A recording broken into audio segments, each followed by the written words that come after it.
Hey there, this is Eamon. You're listening to Progress and Perfection, a recovery-themed, Christian-flavored daily reflection.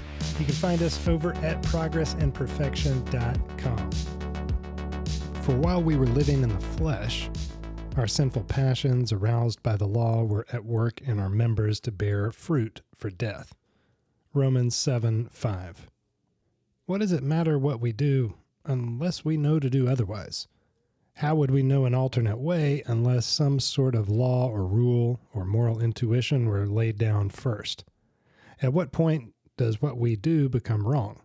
When we become knowledgeable of the law or when we first start doing it? Would it be wrong without the rules in place? Is complete freedom to our own pursuits, so long as they don't harm others, the answer we were looking for in our addiction? Wouldn't harming ourselves be just as wrong at some point? Who would be the judge of when we begin harming ourselves? By what standard would we be judged? And isn't this language of judgment indicative that there exists a standard to begin with? How can we get out from under the burden of moral law? Why are we subject to something we don't necessarily believe in? Can we go on into the abyss of addiction without considering these things? Are we wrong to turn a blind eye? Do we really only harm ourselves? What constitutes sin?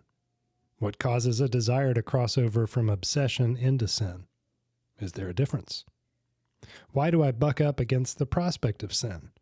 Why do I not more often turn toward God's wisdom and grace, or at least the hope of it? God, help me ask the right questions.